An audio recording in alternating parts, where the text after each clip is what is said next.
Welcome to Owl Books, Chapter 7 of the book, The One Thing. Willpower is always on will call. Odysseus understood how weak willpower actually is when he asked his crew to bind him to the mast while sailing by the seductive sirens. Patricia Cohen, why would you ever do something the hard way? Why would you ever knowingly get behind the 8-ball, deliberately crawl between a rock and a hard place, or intentionally work with one hand tied behind your back? You wouldn't. But most people unwittingly do every day. When we tie our success to our willpower without understanding what that really means, we set ourselves up for failure. And we don't have to. Often quoted as a statement about sheer determination, the Old English proverb, "Where there's a will, there's a way," has probably misled as many as it's helped. It just rolls off the tongue and passes so quickly through our head that few stop to hear its full meaning. Widely regarded as the singular source of personal strength, it gets misinterpreted as a cleverly phrased, one-dimensional prescription for success. But for will to have its most powerful way, there's more to it than that. Construe willpower as just a call for character and you miss its other equally essential element, timing. It's a critical piece.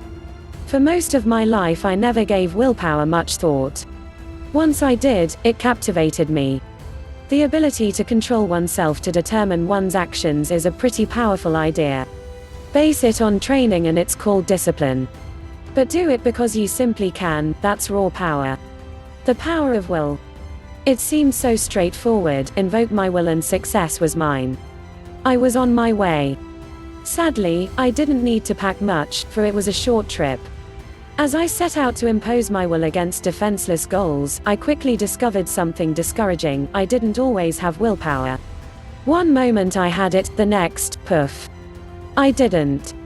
One day it was AWOL, the next, bang. It was at my beck and call.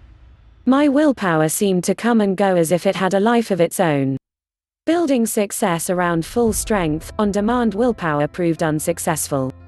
My initial thought was, what's wrong with me? Was I a loser? Apparently so. It seemed I had no grit.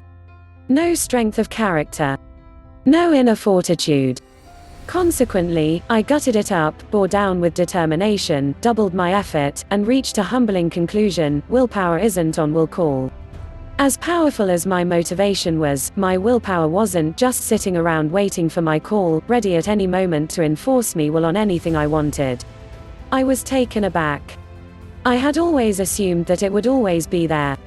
That I could simply access it whenever I wanted, to get whatever I wanted. I was wrong. Willpower is always on will call is a lie.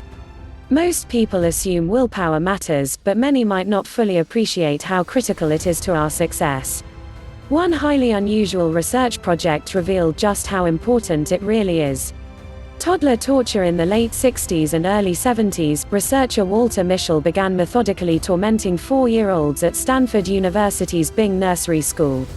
More than 500 children were volunteered for the diabolical program by their own parents, many of whom would later, like millions of others, laugh mercilessly at videos of the squirming, miserable kids. The devilish experiment was called the marshmallow test. It was an interesting way to look at willpower. Kids were offered one of 3 treats: a pretzel, a cookie, or the now infamous marshmallow. The child was told that the researcher had to step away, and if he could wait 15 minutes until the researcher returned, he'd be awarded a second treat. 1 treat now or 2 later. Mischel knew they'd designed the test well when a few of the kids wanted to quit as soon as they explained the ground rules. Left alone with a marshmallow they couldn't eat, kids engaged in all kinds of delay strategies, from closing their eyes, pulling their own hair, and turning away, to hovering over, smelling, and even caressing their treats. On average, kids held out less than 3 minutes. And only 3 out of 10 managed to delay their gratification until the researcher returned. It was pretty apparent most kids struggled with delayed gratification. Willpower was in short supply. Initially no one assumed anything about what success or failure in the marshmallow test might say about a child's future. That insight came about organically. Mischel's 3 daughters attended Bing Nursery School, and over the next few years, he slowly began to see a pattern when he'd ask them about classmates who had participated in the experiment. Children who had successfully waited for the second treat seemed to be doing better. A lot better. Starting in 1981, Michel began systematically tracking down the original subjects. He requested transcripts, compiled records, and mailed questionnaires in an attempt to measure their relative academic and social progress. His hunch was correct: willpower, or the ability to delay gratification, was a huge indicator of future success. Over the next 30-plus years, Michel and his colleagues published numerous papers on how high delayers fared better. Success in the experiment predicted higher general academic achievement, SAT test scores that were on average 210 points higher, higher feelings of self-worth, and better stress management. On the other hand, low delayers were 30% more likely to be overweight and later suffered higher rates of drug addiction. When your mother told you, "All good things come to those who wait," she wasn't kidding. Willpower is so important that using it effectively should be a high priority. Unfortunately, since it's not on will call, putting it to its best use requires you to manage it. Just as with the early bird gets the worm and make hay while the sun shines, willpower is a timing issue. When you have your will, you get your way. Although character is an essential element of willpower, the key to harnessing it is when you use it. Renewable energy: think of willpower like the power bar on your cell phone. Every morning you start out with a full charge. As the day goes on, every time you draw on it you're using it up. So as your green bar shrinks, so does your resolve, and when it eventually goes red, you're done. Willpower has a limited battery life but can be recharged with some downtime. It's a limited but renewable resource. Because you have a limited supply, each act of will creates a win-lose scenario where winning in an immediate situation through willpower makes you more likely to lose later because you have less of it. Make it through a tough day in the trenches, and the lure of late-night snacking can become your diet's downfall. Everyone accepts that limited resources must be managed, yet we fail to recognize that willpower is one of them. We act as though our supply of willpower were endless. As a result, we don't consider it a personal resource to be managed, like food or sleep. This repeatedly puts us in a tight spot, for when we need our willpower the most, it may not be there. Stanford University professor Barbara Shiv's research shows just how fleeting our willpower can be. He divided 165 undergraduate students into two groups and asked them to memorize either a 2-digit or a 7-digit number. Both tasks were well within the average person's cognitive abilities, and they could take as much time as they needed. Stanford University professor Barbara Shiv's research shows just how fleeting our willpower can be. He divided 165 undergraduate students into two groups and asked them to memorize either a 2-digit or a 7-digit number. Both tasks were well within the average person's cognitive abilities, and they could take as much time as they needed. When they were ready, students would then go to another room where they would recall the number. Along the way, they were offered a snack for participating in the study. The two choices were chocolate cake or a bowl of fruit salad, guilty pleasure or healthy treat. Here's the kicker: students asked to memorize the 7-digit number were nearly twice as likely to choose cake. This tiny extra cognitive load was just enough to prevent a prudent choice. The implications are staggering. The more we use our mind, the less minding power we have. Willpower is like a fast twitch muscle that gets tired and needs rest. It's incredibly powerful, but it has no endurance. As Kathleen Vose put it in Prevention magazine in 2009, willpower is like gas in your car. When you resist something tempting, you use some up. The more you resist, the emptier your tank gets, until you run out of gas. In fact, a measly 5 extra digits is all it takes to drain our willpower dry. While decisions tap our willpower, the food we eat is also a key player in our level of willpower. Food for thought: the brain makes up 50th of our body mass but consumes a staggering 1/5 of the calories we burn for energy. If your brain were a car, in terms of gas mileage, it'd be a Hummer. Most of our conscious activity is happening in our prefrontal cortex, the part of our brain responsible for focus, handling short-term memory, solving problems, and moderating impulse control. It's at the heart of what makes us human and the center for our executive control and willpower. Here's an interesting fact. The last in, first out theory is very much at work inside our head. The most recent parts of our brain to develop are the first to suffer if there is a shortage of resources. Older, more developed areas of the brain, such as those that regulate breathing and our nervous responses, get first helpings from our bloodstream and are virtually unaffected if we decide to skip a meal. The prefrontal cortex, on the other hand, feels the impact. Unfortunately, being relatively young in terms of human development, it's the runt of the litter come feeding time. Advanced research shows us why this matters. A 2007 article in the Journal of Personality and Social Psychology detailed 9 separate studies on the impact of nutrition and willpower. In one set, researchers assigned tasks that did or did not involve willpower and measured blood sugar levels before and after each task. Participants who exercised willpower showed a marked drop in the levels of glucose in the bloodstream. Subsequent studies showed the impact on performance when 2 groups completed one willpower-related task and then did another. Between tasks, one group was given a glass of Kool-Aid lemonade sweetened with real sugar, Buzz, and the other was given a placebo, lemonade with Splendor, Buzzkill. The placebo group had roughly twice as many errors on the subsequent test as the sugar group. The studies concluded that willpower is a mental muscle that doesn't bounce back quickly. If you employ it for one task, there will be less power available for the next unless you refuel. To do our best, we literally have to feed our minds, which gives new credence to the old saw, food for thought. Foods that elevate blood sugar evenly over long periods, like complex carbohydrates and proteins, become the fuel of choice for high achievers, literal proof that you are what you eat. Default judgment. One of the real challenges we have is that when our willpower is low, we tend to fall back on our default settings. Researchers Jonathan Levav of the Stanford School of Business in California, along with Liora Avnaim Peso and Shai Danziger of Ben-Gurion University of the Negev, found a creative way to investigate this. They took a hard look at the impact of willpower on the Israeli parole system.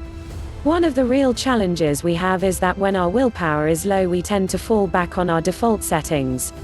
Researchers Jonathan Levav of the Stanford School of Business in California, along with Liora Avnaim Peso and Shai Danziger of Ben-Gurion University of the Negev, found a creative way to investigate this. They took a hard look at the impact of willpower on the Israeli parole system. The researchers analyzed 1,112 parole board hearings assigned to 8 judges over a 10-month period, which incidentally amounted to 40% of Israel's total parole requests over that period. The pace is grueling. The judges hear arguments and take about 6 minutes to render a decision on 14 to 35 parole requests a day, and they get only 2 breaks, a morning snack and late lunch, to rest and refuel. The impact of their schedule is as spectacular as it is surprising. In the mornings and after each break, parolees' chances for being released peak at 65%, and then plunge to near zero by the end of each period. The results are most likely tied to the mental toll of repetitive decision-making. These are big decisions for the parolees and the public at large. High stakes and the assembly line rhythm demand intense focus throughout the day. As their energy is spent, judges mentally collapse into their default choice, which doesn't turn out so well for hopeful prisoners. The default decision for a parole judge is no. When in doubt and willpower is low, the prisoner stays behind bars. And if you're not careful, your default settings may convict you too. When our willpower runs out, we all revert to our default settings. This begs the question, what are your default settings? If your willpower is dragging, will you grab the bag of carrots or the bag of chips? Will you be up for focusing on the work at hand or down for any distraction that drops in? When your most important work is done while your willpower wanes, default will define your level of achievement. Average is often the result. Give willpower the time of day. We lose our willpower not because we think about it but because we don't. Without appreciating that it can come and go, we let it do exactly that. Without intentionally protecting it every day, we allow ourselves to go from a will and a way to no will and no way. If success is what we're after, this won't work. Think about it. There are degrees of willpower strength. Like the battery indicator going from green to red, there is willpower and there is won't power. Most people bring won't power to their most important challenges without ever realizing that's what makes them so hard. When we don't think of resolve as a resource that gets used up, when we fail to reserve it for the things that matter most, when we don't replenish it when it's low, we are probably setting ourselves up for the toughest possible path to success. So how do you put your willpower to work? You think about it. Pay attention to it. Respect it. You make doing what matters most a priority when your willpower is its highest. In other words, you give it the time of day it deserves. What taxes your willpower? Implementing new behaviors, filtering distractions, resisting temptation, suppressing emotion, restraining aggression, suppressing impulses, taking tests, trying to impress others, coping with fear, doing something you don't enjoy, selecting long-term over short-term rewards every day. Without realizing it, we engage in all manner of activities that diminish our willpower. Willpower is depleted when we make decisions to focus our attention, suppress our feelings and impulses, or modify our behavior in pursuit of goals. It's like taking an ice pick and gouging a hole in our gas line. Before long we have willpower leaking everywhere and none left to do our most important work. So like any other limited but vital resource, willpower must be managed. Every day, without realizing it, we engage in all manner of activities that diminish our willpower. Willpower is depleted when we make decisions to focus our attention, suppress our feelings and impulses, or modify our behavior in pursuit of goals. It's like taking an ice pick and gouging a hole in our gas line. Before long we have willpower leaking everywhere and none left to do our most important work. So like any other limited but vital resource, willpower must be managed. When it comes to willpower, timing is everything. You will need your willpower at full strength to ensure that when you're doing the right thing, you don't let anything distract you or steer you away from it. Then you need enough willpower the rest of the day to either support or avoid sabotaging what you've done. That's all the willpower you need to be successful. So, if you want to get the most out of your day, do your most important work, your one thing, early, before your willpower is drawn down. Since your self-control will be sapped throughout the day, use it when it's at full strength on what matters most. Big ideas don't spread your willpower too thin. On any given day, you have a limited supply of willpower, so decide what matters and reserve your willpower for it. Monitor your fuel gauge. Full-strength willpower requires a full tank. Never let what matters most be compromised simply because your brain was underfueled. Eat right and regularly. Time your task. Do what matters most first each day when your willpower is strongest. Maximum strength willpower means maximum success. Don't fight your willpower. Build your days around how it works and let it do its part to build your life. Willpower may not be on will call, but when you use it first on what matters most, you can always count on it. Thank you for watching. Share your reviews in comment box.